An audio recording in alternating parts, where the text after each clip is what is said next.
Привет, друзья! Сегодня я хочу поговорить с вами о такой важнейшей, просто дико важнейшей теме, как удобрения для хвойных бонсай, потому что они абсолютно отличаются от удобрений для лиственных.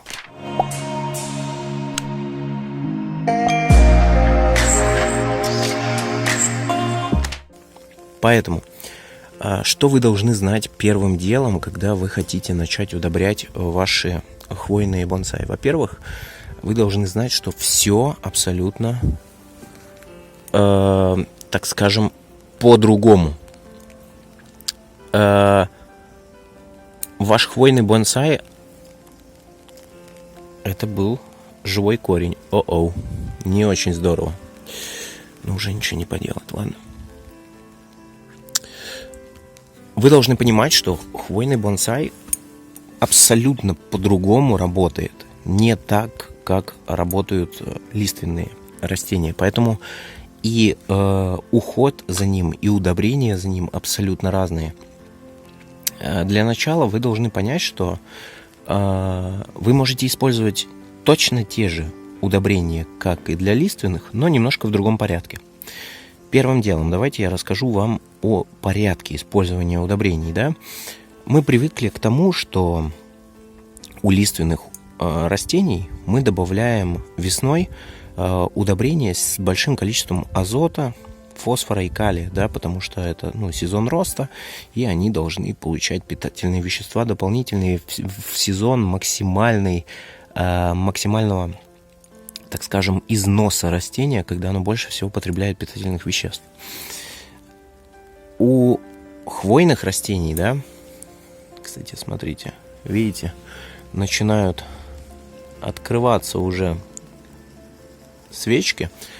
Потом, если это видео соберет много просмотров, много комментариев, много лайков, то очень быстро выйдет новое видео про мецуми. Но единственное, что мецуми делается на этой сосне, на белой сосне, на Pinus pentaphylia, немножко по-другому. Вот эта Pinus pentaphylia, она, к сожалению, не очень подходит для обучающих видео, потому что она абсолютно не похожа на Pinus thunbergi, на Pinus sylvestris. У нее всего одна волна роста за год, а у других может быть 2 и даже 3 иногда. Вот. Поэтому немножко отличается. Но сейчас я хочу поговорить с вами вот как раз-таки об удобрениях, да? Не будем забегать вперед.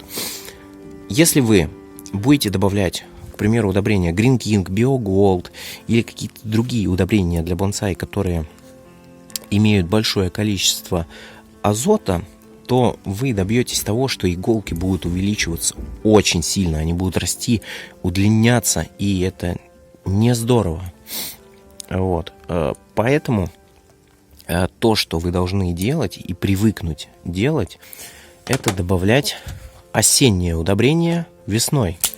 Я использую Аногокоро. Вот смотрите, сейчас я открою эту банку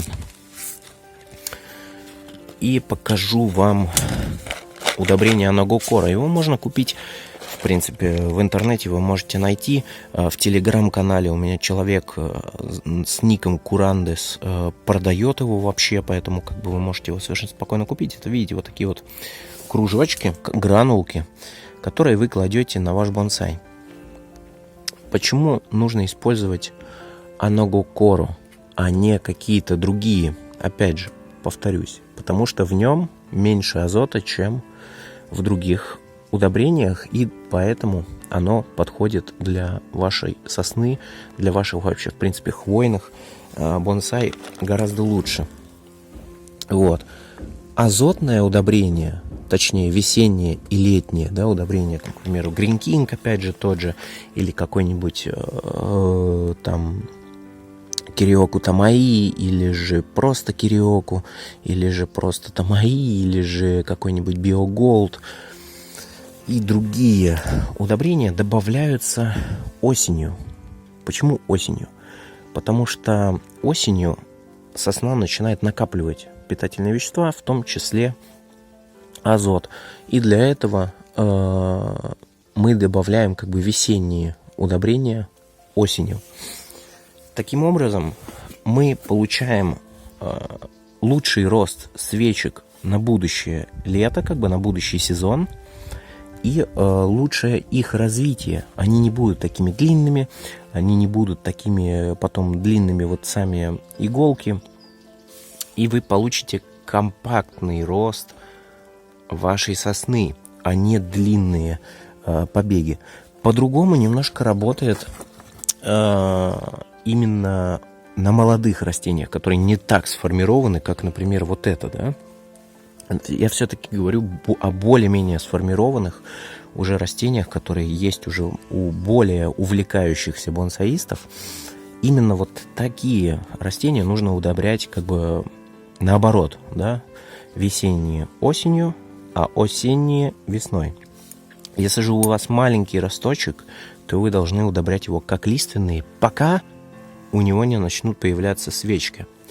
Потому что, как вы знаете, ну или, может быть, не знаете, у хвойных, когда оно выращивается с семечки, совсем маленький саженец, у него нету свечек. У него идет рост с помощью просто как бы, ну, иголок, да, сразу же у него иголки. Когда растение взрослеет, у него появляются свечки. Так вот, как раз-таки в этот момент и нужно менять схему удобрения. Точнее, нужно переходить на схему вот уже взрослых растений, да. Оп, отломался кусочек коры, но это ничего, она создастся еще. Поэтому, смотрите, удобрять я сильно не буду в этом году. Этого недостаточно для этой сосны, для объема горшка, но так как она у меня совсем некоторое время, совсем чуть-чуть, поэтому пока что я удобрять ее не буду. В любом случае я никак не наврежу, никак не ослаблю это растение, если не буду удобрять, если бы не удобрял вообще. Смотрите, какая крутая вещь. Вот, так что ставьте лайки, комментируйте, потому что это уже надо делать. Вот. В принципе, на этом все. Как бы очень все просто. На взрослых растениях, у которых уже есть свечки, нужно удобрять по-другому.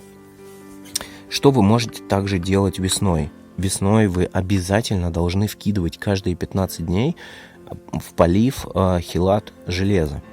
Вот. Особенно на белых соснах, потому что они, ну, у них и так слабенькая очень зелень такого, она не интенсивного цвета, а она очень-очень тусклая такая, поэтому как бы всегда нужно добавлять железо.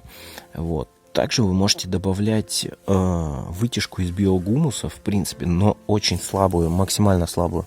Ух ты, вот тут она уже начинает врастать в кору, значит, пришло время оторвать проволоку, потому что видите, какой след остается. Никогда не позволяйте проволоке врастать в ваши сосны, иначе же потом вы никогда не избавитесь от этих как бы от этих вот шрамов, которые образуются при выращивании проволоки.